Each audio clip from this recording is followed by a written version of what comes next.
ओम शांति। आज हम जानेंगे शिव और शंकर में अंतर। शिव परमात्मा है और शंकर देवता है। इसलिए कहा भी जाता है ब्रह्मा देवताय नमः, विष्णु देवताय नमः, शंकर देवताय नमः और शिव परमात्माय नमः।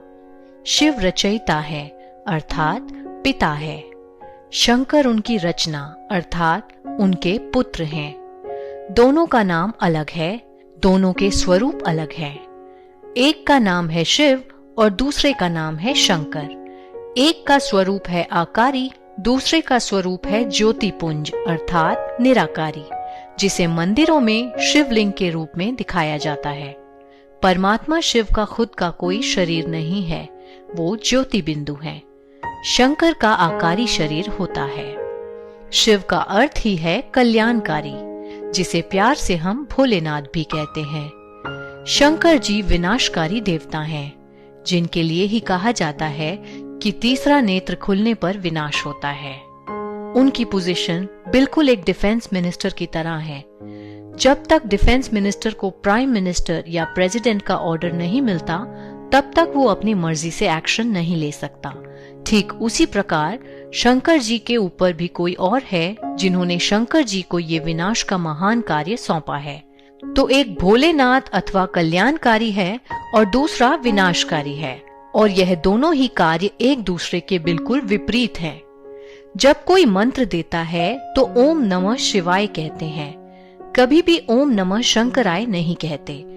उसी प्रकार शिवरात्रि कहते हैं, कभी भी शंकर रात्रि नहीं कहते। शंकर जी को कैलाश पर्वत पर हमेशा ध्यान मुद्रा में दिखाते हैं। यदि वे खुद ही भगवान हैं, तो वो किसका ध्यान करते हैं?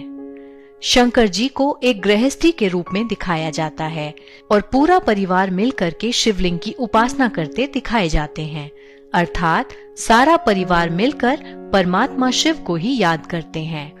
इसके अलावा सभी देवी देवताओं का जन्म दिखाया गया है, जबकि ब्रह्मा, विष्णु और शंकर की उत्पत्ति दिखाते हैं प्रकाश से। तो क्या है ये प्रकाश? प्रकाश अर्थात परमपिता परमात्मा शिव। भारत में चारों दिशाओं में 12 ज्योतिर्लिंगम दिखाए जाते हैं। उत्तर में अमरनाथ, दक्षिण में रामेश्वरम, पूर्व में काशी विश्वनाथ और पश्चिम में सोमनाथ। और इन सभी जगहों पर केवल और केवल शिवलिंग की स्थापना ही की गई है। यहाँ शंकर की मूर्ति कहीं भी नहीं है। जब एक मंदिर में शिवलिंग की स्थापना करनी होती है, तब शिवलिंग को द्वार से नहीं लाया जाता, उसको ऊपर से उतारा जाता है, जिसके बाद ही मंदिर में गुंबद लगाया जाता है। बाकी सभी देवी देवताओं को द्वार से लाया जाता है। ये इसी बात का प्रतीक है कि परमात्मा शिव ऊपर परम धाम से ही इस धरती पर आते हैं, और इसी कारण से उन्हें स्वयंभू भी कहा जाता है। स्वयंभू अर्थात जो स्वयं ही भू पर पधारे। इसी बात का एक और उदाहरण लेते हैं। आपने मंदिरों में देखा होगा कि सभी देवी देवताओं का आसन ऊंचा लगाया जाता है, जबकि शिवलिंग को भूतल पर स्थापित किया जाता है, जिसका मतलब ये है कि शिव बाबा धरा पर आकर के ऊंचे से ऊंचे देवी देवताओं की रचना करते हैं, उनका महत्व बढ़ा करके खुद को छुपा लेते हैं। और यह काम केवल एक पिता का ही हो सकता है, जो अपने से भी ऊपर अपने बच्चों को रखता है। इतना निरंकारी केवल और केवल एक शिव परमात्मा ही हो सकता है। आशा करते हैं आपको शिव और शंकर का अंतर बखूबी समझ में आया होगा।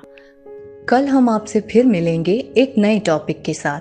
तब तक के लिए जुड़े रहें हमारे साथ और शिव बाबा को याद करते रहें। ओम शांति।